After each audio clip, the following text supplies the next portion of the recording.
Hakusho. Welcome back to Retro Rebound. In today's video, we are going back to the Yu Hakusho video games. It's an interesting time for Yu Hakusho, to say the least. You know, it's a very popular anime, and now it's getting a Netflix adaptation. So hopefully, in the spirit of One Piece, we can kind of have that moment of, you know what, it's not that bad now when it comes to live action anything when it comes to anime. Y'all have fun with that. This video is designed to just celebrate the games at a pretty good time where we're thinking about the franchise. And what's really interesting is, as I was digging through the catalog of Yu Hakusho games, I was thinking, okay, popular anime, early 2000s, late 90s, like, okay, this should have a decent amount of games. Imagine my surprise when only 3 of them made its way to the West, and 2 of them are Game Boy Advance games.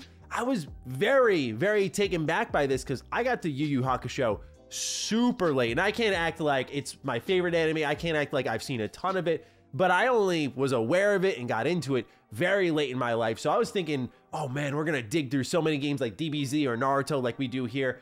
Yeah, there's only 3, which is kind of crazy, but it's awesome to see how these games gradually transform and invest more and more as the series became more popular. You'll be very surprised with where we start and how we end. So ladies and gentlemen, if you're new here and you're into nostalgic, retrospective, or the occasional anime content, you're in the right place. Consider subscribing. Let's begin on the Game Boy Advance with Yu Hakusho Spirit Detective.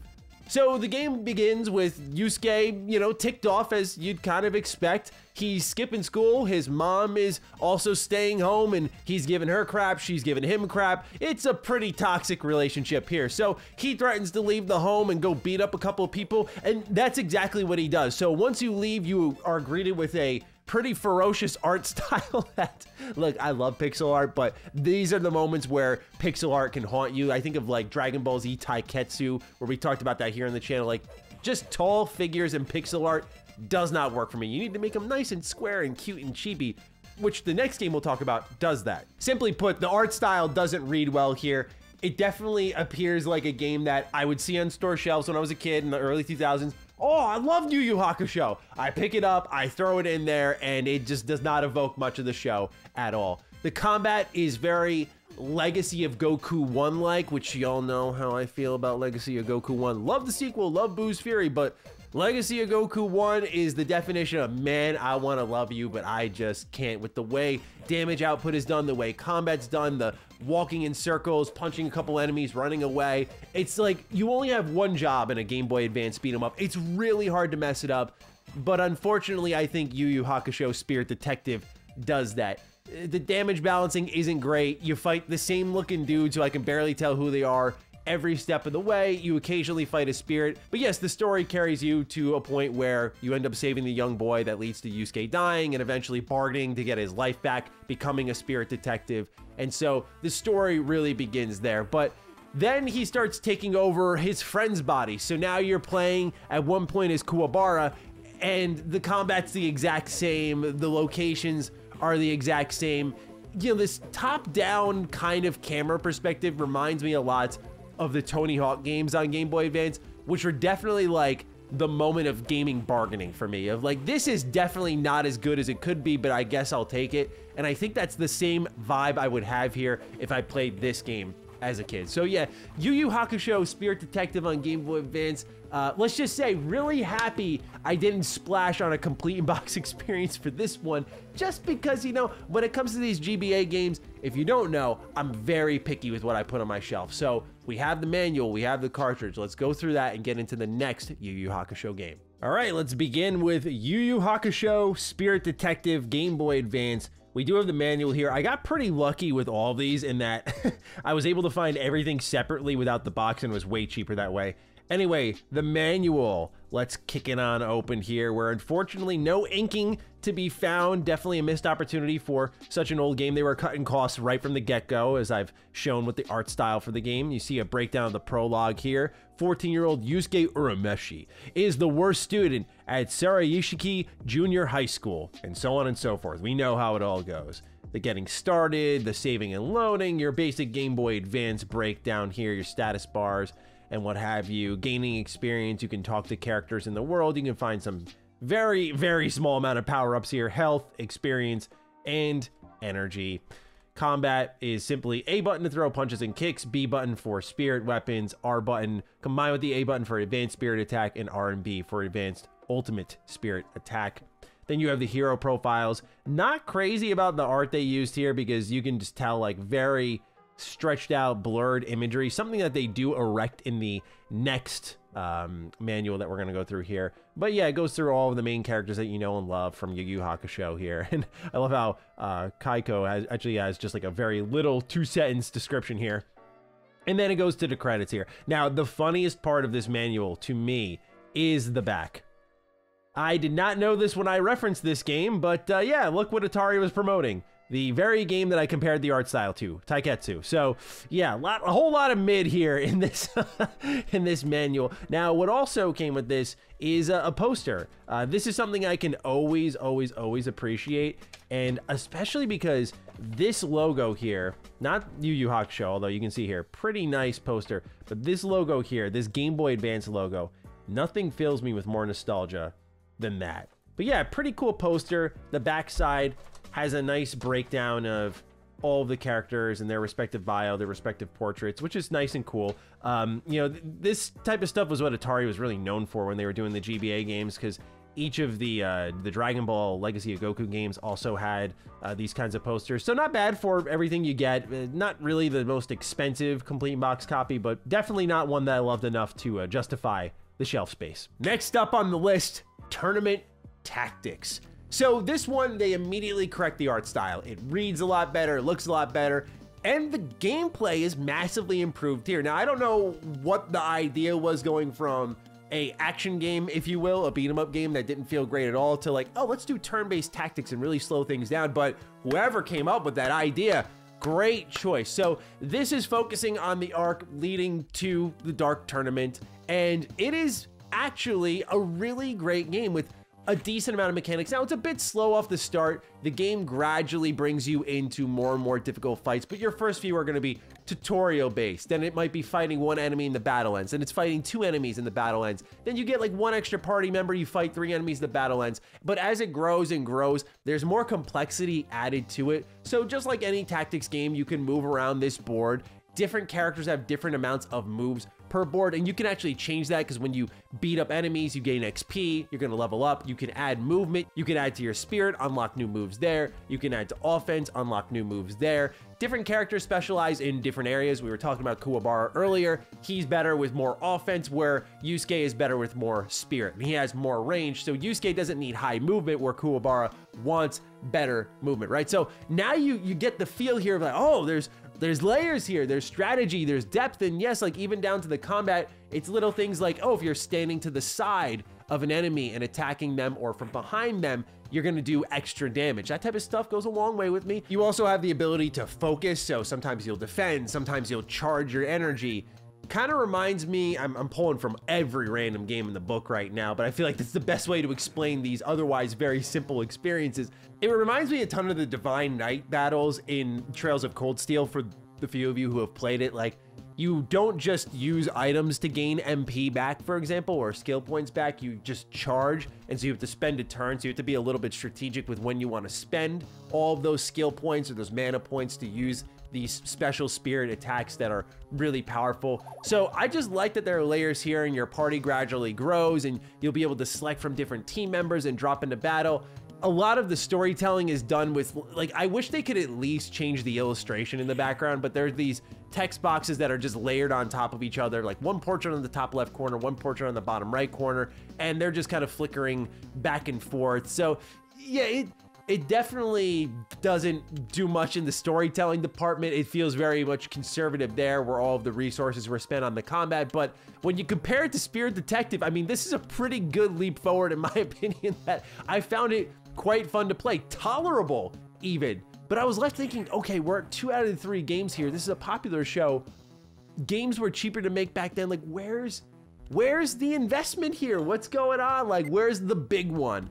And, well, it's right behind me on PS2 in Yu Hakusho Dark Tournament. We'll get into that, but first, let's get into another semi-complete box experience for Yu Hakusho Tournament Tactics. Next up, we have Tournament Tactics, and the manual to boot. Now, I love this art here. Very cool. So let's crack it on open. Did they get the inking right for this one? No inking, I know. So disappointing. But you can see like the imagery is cleaned up compared to what you got from the first one in Spirit Detective. Definitely playing it safe, now investing a little bit more.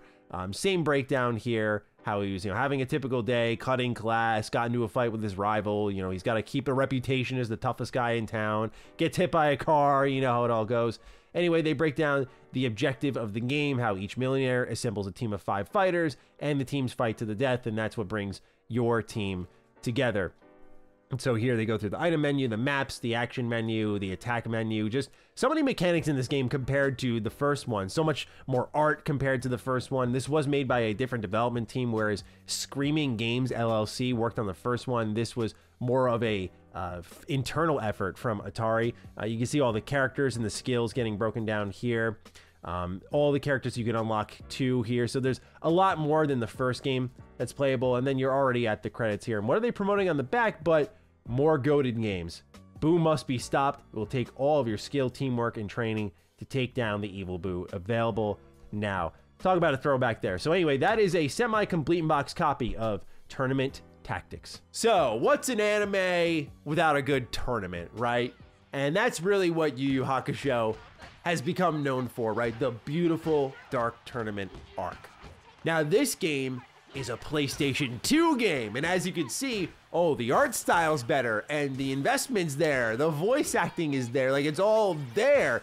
And I gotta say, at first, I was a little worried, right? It felt like with the 2 Game Boy Advance games, we had a really one. We had one that was definitely much improved, and I did like, and then you had a PS2 game that was this 3D arena fighter, and y'all know how Maddie feels, especially nowadays, about 3D arena fighters. Little hesitant, but I have to say, this one plays very differently from any older 3D style PS2 anime game that I've experienced, in that the damage output is very different. The combo amounts are very small, like hitting a 4-hit combo chain, you might knock out like a quarter to half of the health. It reminded me a lot of like Virtua Fighter or Tekken, where the amount of damage you do is incredibly high, so it's like high risk, high reward. The AI in this game is frustrating beyond belief, because they'll do like jump attacks. They'll just rig the whole game against you. Like they'll run at you,